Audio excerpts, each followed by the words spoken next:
नमस्कार दोस्तों, मैं आपका दोस्त घुस्टर। आज की स्टोरी बजरंगबली और ट्रेन की यात्री पर आधारित है। सुनने में बहुत मजा आएगा।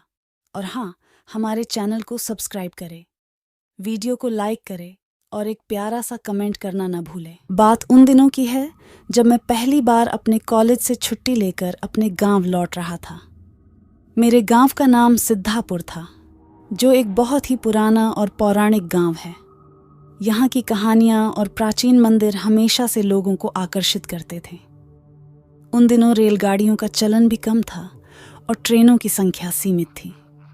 मैंने अपनी यात्रा की शुरुआत शाम के समय की थी, क्योंकि रात की ट्रेन से सफ़र करना हमेशा से मेरे लिए रोमांचक रहा था। मैंने अपनी यात्रा की शुरुआत दिल्ली से की और मेरे सफ़र का अंत सिद्धापुर में होना था। ट्रेन का नाम था शामली एक्सप्रेस और ये ट्रेन एक समय पर अपनी रहस्यमयी कहानियों के लिए प्रसिद्ध थी।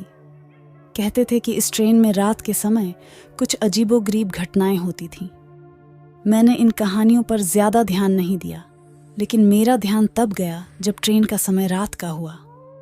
जब मैं ट्रेन के डिब्बे में चढ़ा तो देखा कि वहाँ बहुत ही कम यात्री थे। डिब्बे में सन्नाटा पसरा हुआ था, केवल ट्रेन की खटखट की आवाज़ें गूंज रही थीं।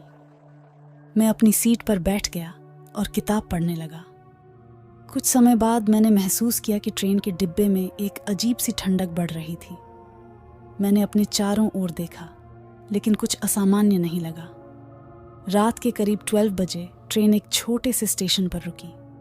ये स्टेशन सुनसान और वीरान था। वहाँ कोई यात्री नहीं था, बस एक अकेली बत्ती जल रही थी जो लगातार टिमटिमा रही थी। तभी मैंने देखा कि एक वृद्ध व्यक्ति ट्रेन में चढ़ रहा था। उनके चेहरे पर एक अजीब सी गंभीरता थी और उन्होंने एक लंबा सफ़र तय करने वाले यात्री की तरह बड़ा बैग उठाया हुआ था। वह आकर मेरी बगल की सीट पर बैठ गए। मैंने उन्हें नमस्ते की और उन्होंने मुझे देखा, लेकिन कुछ नहीं कहा। थोड़ी देर बाद वह वृद्ध व्यक्ति अचानक बोल पड़े, बेटा, क्या तुम इस ट्रेन की कहानी जानते हो? मैंने सिर हिलाकर मना किया।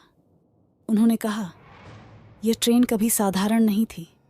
कहते हैं कि इसमें एक बार एक साधु यात्रा कर रहा था। वह साधु बजरंगबली के परम भक्त थे और उन्होंने ट्रेन में अपने आसन पर बैठकर रामायण का पाठ करना शुरू किया। अचानक ट्रेन एक दुर्घटना का शिकार हो गई और साधु सहित कई लोग मारे गए। वृद्ध व्यक्ति की बात सुनकर मेरे शरीर में सिहरन दौड़ गई। मैंने उनसे पूछा, लेकिन आप ये सब कैसे जानते हैं? उन्होंने गहरी सांस ली और कहा, क्योंकि मैं वही साधु हूँ। मेरी आत्मा आज भी इस ट्रेन में भटक रही है।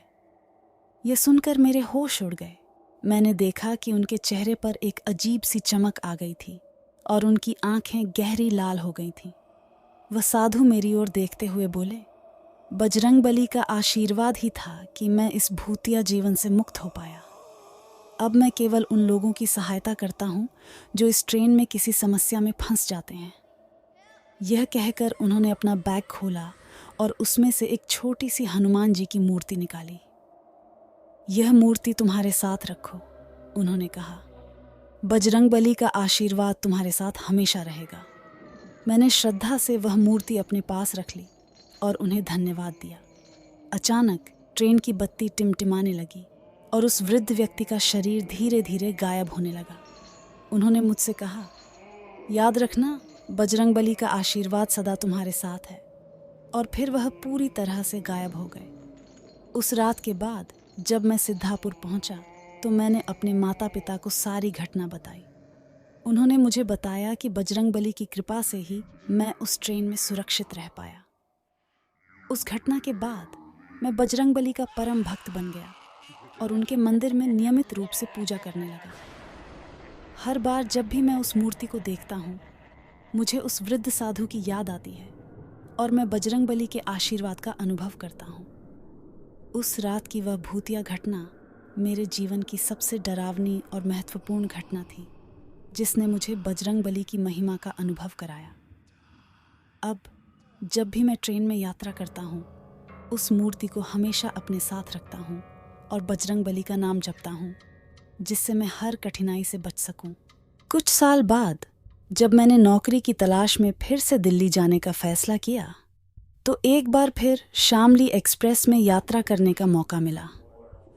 इस बार मुझे उस पुरानी घटना की याद ताज़ा हो आई, लेकिन मैं अपने मन में बजरंगबली का आशीर्वाद लेकर निर्भीक होकर ट्रेन में बैठ गया। ट्रेन धीरे धीरे अपनी मंजिल की ओर बढ़ रही थी। रात गहराती जा रही थी और यात्री एक एक कर सोने लगे। अचानक ट्रेन एक झटके से रुक गई। मैं चौंक गया और बाहर झांक कर देखा। ट्रेन एक छोटे से स्टेशन पर खड़ी थी जिसका नाम महाकालपुर था। इस स्टेशन का नाम मैंने पहले कभी नहीं सुना था। स्टेशन पर घना अंधेरा था और केवल कुछ दियों की मध्यम रोशनी दिख रही थी।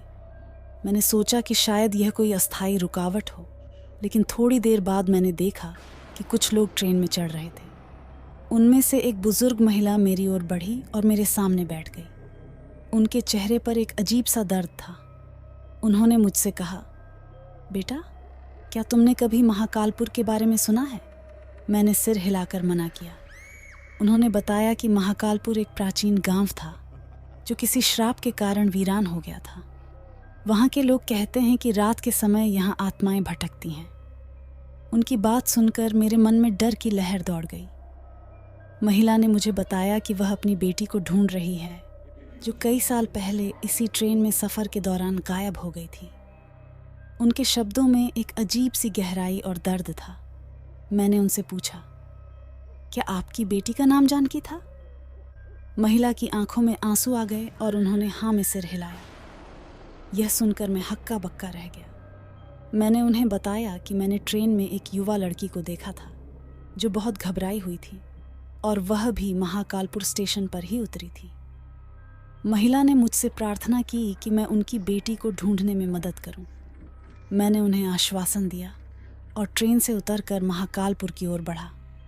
महाकालपुर में कदम रखते ही मुझे एक अजीब सी अनुभूति हुई। वहाँ का वातावरण बेहद भयानक और डरावना था। हर ओर सन्नाटा पसरा हुआ था और ठंडी हवा चल रही थी। मैंने धीरे धीरे गांव के अंदर जाना शुरू किया। वहाँ के घर खंडहर बन चुके थे और सभी दरवाजे और खिड़कियाँ टूट चुकी थीं। गांव के बीचों बीच एक प्राचीन मंदिर था जो बजरंगबली को समर्पित था। मंदिर के अंदर एक बड़ी मूर्ति थी जिसके सामने एक दिया जल रहा था। उस दिए की रोशनी में मुझे जानकी की परछाई दिखी। वह मंदिर के कोने में बैठी हुई थी और बहुत घबराई हुई लग रही थी। मैंने धीरे धीरे उसके पास जाकर उसे आवाज़ दी। जानकी ने मेरी ओर देखा और उसकी आंखों में डर साफ दिखाई दे रहा था। उसने बताया कि वह कई सालों से यहाँ फंसी हुई है और उसे यहाँ से बाहर निकलने का कोई रास्ता नहीं मिल रहा। मैंने उसे बजरंगबली की मूर्ति दिखाई और कहा, डरो मत, बजरंगबली का आशीर्वाद हमारे साथ है। जानकी ने श्रद्धा से मूर्ति की ओर देखा और फिर मेरी ओर। मैंने उससे कहा कि हमें मंदिर के गर्भगृह में जाना होगा, जहाँ हमें मुक्ति का रास्ता मिल सकता है। हम दोनों मंदिर के गर्भगृह की ओर बढ़े। वहाँ पहुंचकर मैंने देखा कि एक पुरानी किताब रखी हुई थी जिसमें बजरंगबली के मंत्र लिखे हुए थे। मैंने उन मंत्रों का जाप करना शुरू किया और जानकी ने मेरे साथ मिलकर उन मंत्रों का अनुसरण किया। कुछ समय बाद मंदिर के अंदर एक उजाला फैल गया और हमें ऐसा महसूस हुआ जैसे किसी ने हमारे ऊपर पवित्र जल छिड़का हो। जानकी ने मुझे धन्यवाद दिया और कहा, आपने मुझे इस श्राप से मुक्त कर दिया। अब मैं अपनी माँ के पास जा सकती हूँ। हम दोनों मंदिर से बाहर निकले और ट्रेन की ओर बढ़े। वहाँ पहुँचते ही जानकी की माँ ने उसे गले से लगा लिया और उनकी आंखों में खुशी के आंसू आ गए। उस रात की घटना ने मेरी श्रद्धा और विश्वास को और मजबूत कर दिया। मैंने महसूस किया कि बजरंगबली का आशीर्वाद और उनकी कृपा हमेशा हमारे साथ है। उन्होंने हमें हर मुश्किल घड़ी में संभाला और सही रास्ता दिखाया।